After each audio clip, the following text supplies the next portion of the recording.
परम पूज्य गुरुदेव जिन्होंने 1911 में आगरा जिले के आंवलखेड़ा गांव में पंडित रूपकिशोर शर्मा जी के यहाँ जन्म लिया और सामान्य बालकों की भांति उनका भी पालन पोषण उनके माता पिता ने प्रारंभ किया। ये बड़ा संयोग ही कहा जाए कि बहुत अधिक आयु बीत जाने के बाद पूज्य गुरुदेव का जन्म उनके माता पिता के द्वारा हुआ। जन्म लेने के पश्चात सामान्य क्रमानुसार बालक का पालन पोषण माता पिता के द्वारा प्रारंभ हुआ। इनके पिताजी बहुत बड़े जमींदार थे, साथ ही श्रीमद् भागवत महापुराण के बड़े ही श्रेष्ठ वक्ताओं में उनका वर्णन किया जाता था। काशी हिंदू विश्वविद्यालय की स्थापना करने वाले पंडित मदन मोहन मालवीय जी उनके बड़े ही अच्छे मित्र थे। तो जब गुरुदेव 8 वर्ष की उम्र में प्रवेश करने लगे तो उन्होंने अपने पुत्र को, जिनका नाम बचपन में श्री राम रखा गया था, श्री राम को लेकर के वो बनारस पधारे और विश्वविद्यालय के स्थापना के कार्यक्रम में ही सन 1919 में उन्होंने पंडित मदन मोहन मालवीय जी से श्री राम को गायत्री मंत्र की दीक्षा दिलाई। उस समय गुरुदेव की आयु लगभग 8 वर्ष की रही। उन्होंने उसी दिन से गायत्री मंत्र का जप नियमित प्रारंभ कर दिया। क्रम ऐसे ही चलता रहा। जीवन में जब गायत्री मंत्र आ जाता है तो जीवन में मनुष्यता का उदय होता है, और वो गायत्री मंत्र जब किसी समर्थ गुरु के द्वारा प्राप्त होता है तो फिर व्यक्ति सामान्य नहीं रह जाता, वो एक महापुरुष बन जाता है। गायत्री मंत्र का जप अनवरत, सूर्य का ध्यान अनवरत एक कोठरी में उस 8 वर्ष के बालक के द्वारा प्रारंभ हो गया। बड़ी विचित्र और बड़ी ही मार्मिक घटना उनके जीवन में घटी, और वो ये कि उनके यहां एक काम करने वाली प्रतिदिन आया करती थी। ये हमारे देश का वो समय था, वो दौर था जब ऊंच नीच का, छुआछूत का बहुत प्रचलन था। ये वो समय था कि यदि ब्राह्मण क्षत्रियों के द्वार से कोई शूद्र जाए तो अपने पांव के पादुका को अपने सिर पर रख करके जाए, ऐसी परंपरा थी। हरिजनों को बहुत अस्पृश्य माना जाता था। यदि उनकी परछाई भी स्पर्श होने को है तो उनको डरा धमका करके भगा दिया जाता था। उनके भोजन के लिए पात्र अलग हुआ करते थे, मिट्टी के बर्तन में उनको भोजन दिया जाता था। ऐसे नाना प्रकार के प्रतिबंध दुष्परंपरा के रूप में उस समय हमारे देश में चल रहे थे। ऐसे में प्रतिदिन काम करने वाली महिला आती थी जिसका नाम छप्पो था। उस महिला ने अचानक आना बंद कर दिया। हरिजन बस्ती में किसी को जाने की अनुमति भी नहीं थी कि कोई ऊंचे घराने का व्यक्ति उस बस्ती की ओर जाए। एक दिन बीता, 2 दिन बीता, जब 2 दिन नहीं आई तब तीसरे दिन आसपास की हवेली में भी, आसपास के जहां जहां वो काम करने जाती थी वहां वहां पता लगाया गया, तो पता चला कि वो पिछले 2-3 दिन से नहीं आ रही है। लोगों ने ध्यान नहीं दिया और उसके स्थान पर किसी और काम करने वाली की व्यवस्था अपने घर के लिए लोगों ने बना ली। ये 8 वर्ष का बालक जो आज हम सब के लिए हमारे गुरुदेव हैं, हम सब के लिए हमारे भगवान हैं, उनके मन में एक बात आई कि यदि वो प्रतिदिन आती थी और अब नहीं आ रही है तो ये पता लगाना चाहिए कि वो क्यों नहीं आ रही है। पर ये पता लगे कैसे जब हरिजन बस्ती में जाने की अनुमति ही नहीं है। ऐसी परिस्थिति में ये बड़ा महत्वपूर्ण हो जाता है कि सामान्य व्यक्ति क्या करेगा और असामान्य व्यक्ति क्या करेगा। कि बालक श्री राम के मन में ये बात आई कि यदि वो काम करने के लिए नहीं आ रही है तो आखिर कारण क्या है। कहीं उसको कोई समस्या न हुई हो, कहीं कोई परेशानी न हुई हो। चूंकि हरिजन बस्ती में जाने के लिए रोक लगाया गया था, सो उन्होंने किसी से जाने की अनुमति नहीं मांगी और चोरी छुपे पूछते पूछते हरिजन बस्ती में वो चले गए। पूछते गए तो लोगों ने बताया कि छप्पो काकी का जो घर है वो वहां झोपड़ी में है और झोपड़ी में उसके पास जाकर के बालक श्री राम ने धीरे से उसके दरवाजे को, जो लकड़ियों को जोड़ करके बनाया गया था, हटाया और दरवाजा खुला तो उस झोपड़ी में थोड़ा सा प्रकाश पहुंचा। प्रकाश पहुंचा तो अंदर से आवाज आई एक छप्पो माता की, जो बहुत वृद्ध हैं, कौन है। तो फिर बाहर से बालक श्री राम ने उत्तर दिया कि छप्पो मैया, मैं बालक श्री राम, आप कई दिन से घर नहीं आ रही हैं। ये बात जैसे ही उस छप्पो के कान में पड़ी कि हवेली से चल करके ये बालक पंडित जी का बेटा हमारे यहाँ आया है, छप्पो बेचारी भय से कांपने लगी। उसके मन में बड़ा क्षोभ उत्पन्न हुआ और वो उठने की कोशिश करती पर उठ नहीं पाती। उसने कहा कि तुम यहां से चले जाओ, तुम यहां क्यों आए हो? लोगों को पता चलेगा तो मुझे बहुत मार पड़ेगी, क्योंकि लोग मुझे ही दोषी बनाएंगे कि मैंने तुम्हें यहां बुलाया है। उस बालक ने कहा कि मैं जाने के लिए नहीं आया हूं, मैं ये पता करने के लिए आया हूं कि आप कई दिनों से काम करने क्यों नहीं आ रही हैं। और ये कहते हुए वो बालक उनके झोपड़ी में प्रवेश कर गया। जब उन्होंने अंदर जाकर के देखा तो छप्पो को एक बहुत बड़ा सा फोड़ा हो गया था, जिसमें से रक्त और मवाद बह रहा था। उस फोड़े के प्रभाव से पूरे बदन में एक जलन जैसा अनुभव हो रहा था, बहुत तीव्र बुखार था। उस बुखार के नाते पूरा बदन तप रहा था।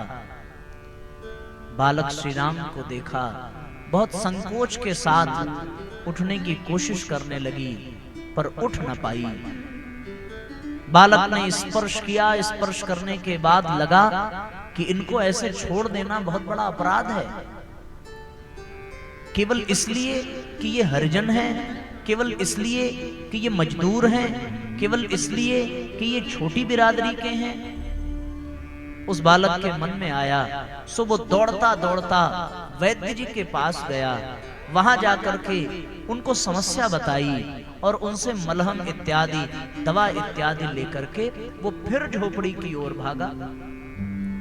दौड़ते हुए गए थे, दौड़ते हुए आए, फिर से छप्पो के पास पहुंचे। वहीं पर वो 8-10 वर्ष का बालक जल गर्म करके उनके घाव को धोया, उस पर मरहम लगाया, उस पर पट्टी की, उनको औषधि पिलाई और काढ़ा बना करके भी पिलाया। छप्पो के आंख से आंसू गिर रहे थे।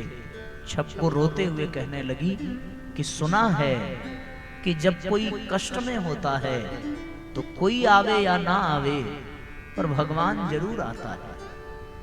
मैंने भगवान को कभी नहीं देखा, पर आज मुझे विश्वास हो गया है कि तुम कोई सामान्य बालक नहीं हो, तुम वास्तव में मेरे लिए भगवान ही हो। छप्पो भगवान कह करके श्री राम के पांव छूने लगी। श्री राम ने कहा, काकी तू चिंता मत कर, जब तक ठीक नहीं हो जाएगी तब तक मैं आऊंगा। छप्पो ने कहा, नहीं नहीं नहीं बच्चे, तुम मत आना, वरना जिसको पता चल गया तो तुम्हें भी डांट पड़ेगी और मुझे भी बड़ा अपमान सहना पड़ेगा। बालक श्री राम हंसते हुए कोठरी से बाहर निकले उस झोपड़ी से, और ये कहते हुए कि जिसको जो करना है करे, पर जब तक मैं तुम्हें ठीक नहीं कर लूंगा तब तक मैं वापस आता रहूंगा। जब अपने हवेली के सामने पहुंचे तो उन दिनों उनके पिताजी बाहर बगल के गांव में भागवत कथा कहने गए थे, और भागवत कथा के व्यस्तता के कारण उनका घर पर आना संभव नहीं था। उन दिनों घर की जिम्मेदारी श्री राम के चाचा के हाथ में थी, और उस जिम्मेदारी के तहत उन्होंने श्री राम से पूछा, कहां गए थे? श्री राम ने सत्य कहा कि मैं छप्पो माता के कुटिया में गया था, और चाचा वो बहुत बीमार है, उसे बहुत बड़ा फोड़ा हो गया है। मैंने वैद्य जी से लेकर के उनको दवाएं भी दी। चाचा को क्रोध आया, तुम्हें पता नहीं था कि हरिजन बस्ती में नहीं जाना है? श्री राम ने कहा कि पता था। बोले फिर क्यों गए? उन्होंने कहा न जाते तो वो मर जाती। बोले मर जाती तो तुम्हें इससे क्या? कान पकड़ करके ये वचन दो कि आज के बाद तुम नहीं जाओगे। श्री राम ने कोई उत्तर नहीं दिया। बाहर जल मंगाया गया, जल से स्नान कराया गया, और उसके बाद फिर उनको घर में प्रवेश मिला। अगले दिन सवेरे बहुत भोर में ही फिर से वो वैद्य जी के पास से दवा लेकर फिर से भागते हुए कहां गए? फिर से छप्पो मैया की कुटिया में गए। सवेरे फिर उनको काढ़ा बनाकर खिलाया पिलाया, फिर उनके घाव धोए, सारे मरहम पट्टी करने के बाद वापस आए तो द्वार पर फिर से चाचा जी मिल गए। उन्होंने कहा कि तुम्हें मना किया गया था। श्री राम ने बड़े साहस के साथ कहा कि मुझे क्षमा करिए, पर जब तक वो स्वस्थ नहीं हो जाती तब तक मैं रोज उनके पास जाऊंगा। बोले फिर तुमको इस घर में रहने की अनुमति नहीं मिलेगी? बोले कोई बात नहीं। बोले भोजन भी नहीं मिलेगा? बोले कोई बात नहीं। लेकिन माँ तो माँ होती है। बाहर के कोठरी में उनको रहने के लिए स्थान दिया गया, और मिट्टी के बर्तन में माँ ने 2 रोटियां सेक करके भोजन करने के लिए दी। जैसे ही वो रोटियां उनको मिली, वैसे उस रोटी को लेकर के फिर से वो भागते हुए छप्पो की कुटिया में गए और जाकर के अपने हाथ से अपने हिस्से की रोटी का भोजन छप्पो को कराया। ये प्रक्रिया 5-7 दिन तक चलती रही। रोज आते, रोज नहाते, बाहर की कोठरी में जमीन पर सोते, मिट्टी के बर्तन में भोजन करते, आधा स्वयं करते और आधा ले जाकर उसको कराते। ये क्रम निरंतर चलता रहा तब तक जब तक वो ठीक ना हो गई। जब उनके पिताजी लौट करके आए तो चाचा ने, उनके छोटे भाई ने अपनी बात रखी कि मैं इस बालक को बार बार मना करता रहा, ये नहीं माना तो इसको दंड दिया। उनके मन में ये था कि मैं ऐसा कह रहा हूं तो मुझे शाबाशी मिलेगी, पर पिता भी केवल कथावाचक नहीं थे, बल्कि उन्होंने भागवत को जीवन में उतार लिया था। उन्होंने कहा कि जिस शबरी की कुटिया में राम को जाने से संकोच न हुआ, उस छप्पो की कुटिया में यदि श्री राम चले गए तो क्या गलत कर दिया। मनुष्य मनुष्य के काम नहीं आएगा तो फिर कौन आएगा। ये बहुत अच्छा किया बेटा तुमने, तुम्हें इसी तरीके से समाज सेवा अपने भीतर और विकसित करनी चाहिए। वहां उनके पिता ने गुरुदेव को बहुत प्रोत्साहित किया। साथियों, जब जीवन में गायत्री मंत्र व्यक्ति जपने लगता है तो फिर वो सामान्य व्यक्ति नहीं रह जाता, फिर वो दूसरों के लिए भगवान बन जाता है, वो दूसरों के लिए महान बन जाता है, वो दूसरों के लिए श्रेष्ठ बन जाता है। जैसे गुरुदेव छोटे से बालक ही थे, पर छप्पो के लिए वो भगवान बन गए। उन्हीं दिनों की एक घटना है। एक बार एक आदमी एक बैल को बेचने जा रहा था। उस बैल की स्थिति बड़ी गंभीर थी, बिल्कुल वृद्ध हो चुका था। अपनी बैलगाड़ी में उस बैल को वो जोत रहा था। रास्ते में जाते हुए श्री राम ने उस बैलगाड़ी में लगे बीमार, वृद्ध, कमजोर, दुर्बल बैल को देखा।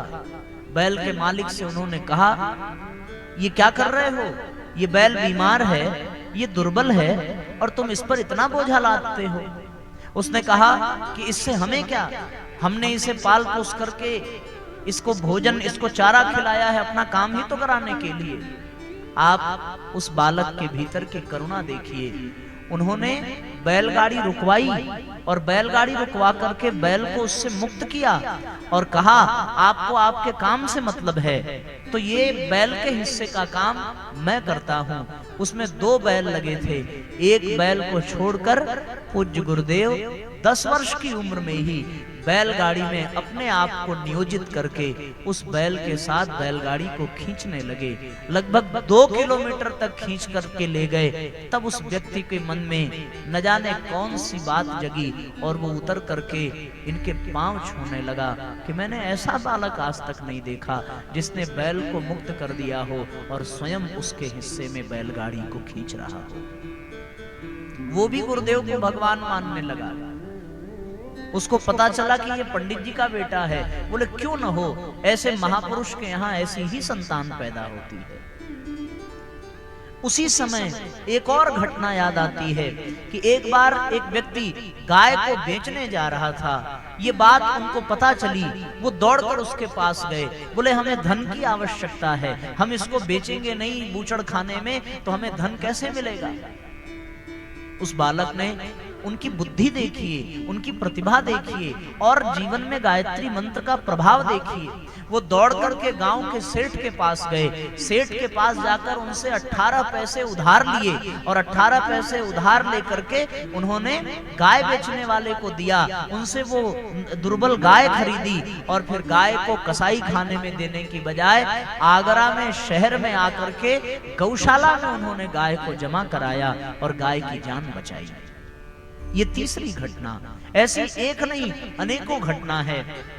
जहां उनकी हवेली थी, उस हवेली के ठीक सामने वाले मकान में एक बार आग लग गई और जब आग लगी तो सब लोग घर से बाहर भागे और सब घर से बाहर भागे। कोई सामान बाहर करने लगा, कोई परिवार को बचाने लगा, लेकिन सबका ये ध्यान ही हट गया कि उस घर में 2 बच्चे भी हैं। सब बाहर खड़े होकर के चिल्लाने लगे। ये बात उनको पता चली। उस समय गुरुदेव की आयु 13 वर्ष की थी। आपको जानकर आश्चर्य होगा, ये अपने हवेली के छत पर चढ़े, वहां से छलांग लगाई और उस आग से धधकते घर में कूद गए और कूद करके उन्होंने उस घर में रहने वाले 2 छोटे छोटे बच्चों को अपनी गोद में लिया और जैसे तैसे आग से लड़ते लड़ते उन्होंने उन बच्चों को मुक्त कराया। आज भी वो घर है और उस घर में जाकर आज भी आप पता कर सकते हैं वहां इस घटना के विषय में। कहने का तात्पर्य क्या है?